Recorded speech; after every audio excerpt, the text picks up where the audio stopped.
Ladies and gentlemen, a typical life plan goes something like this. We go to school, we get a good job or career, we work for 40 years or so, and in the meantime, we find a soulmate, get married, buy a home, have children, and when the children move out, we then retire. Our life plan is laid out and is right in front of us, but yet, when looking forward, many pieces of the puzzle can be a bit fuzzy and difficult to comprehend, particularly retirement.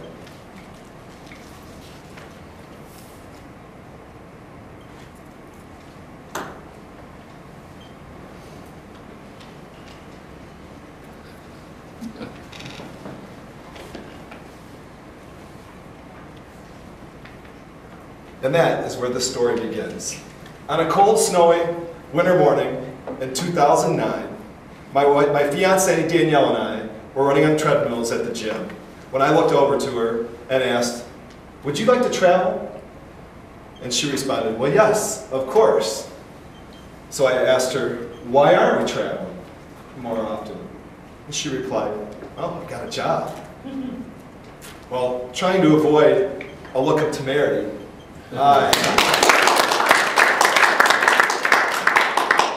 I responded, "Well, why don't you quit your job? Then we could travel a little more frequently." So then I asked, "What else is holding us back?" She said, "Well, I have my condo." I thought for a moment and responded, "Well, how about we rent out the condo? Or if we can't find a suitable renter, then we'll just leave it vacant. Is there anything else that's holding us back?" She responded, "What about the cats and the fish?"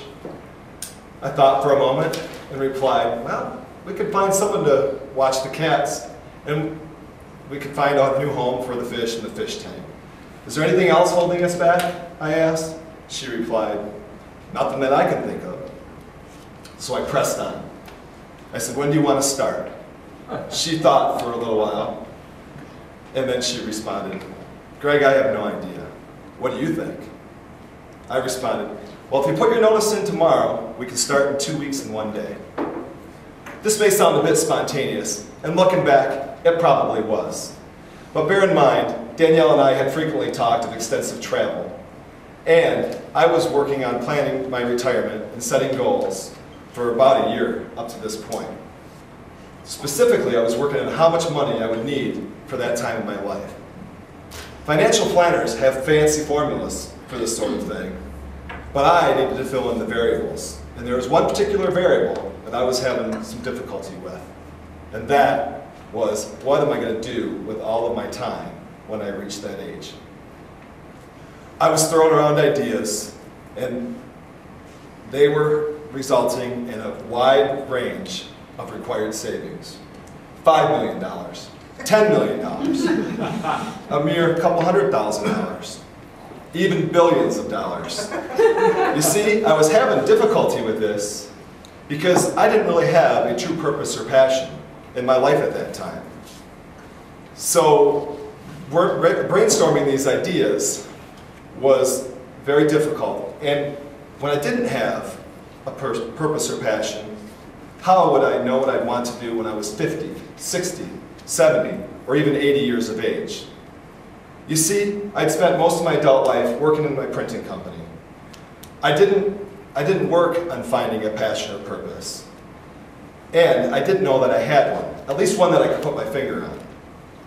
So through the process of brainstorming, planning for retirement, I was having a difficult time figuring out what I'd want to do. But one thing would remain on the list consistently, and that was travel. So let me get back to the story. Later that week, Danielle went into work, put in her notice. She agreed to work with her employer through the summer to train a replacement. We bought our one-way tickets to Playa del Carmen, Mexico for that September, and we would get married on October 9th. And then you could say our extended honeymoon began. We traveled through many parts of Mexico, the Caribbean, Central America, the United States, Europe, and even touched on Africa a bit. One thing I learned by this experience is that traveling is a great pastime, but it wouldn't be fulfilling for my retirement. I would want more. I'm happy to say that getting away from my day-to-day routine in this experience did help me recognize what my true passions were. They were in front of me the whole time. I enjoy helping others and leveraging modern technology to make my day-to-day routine a bit more simple.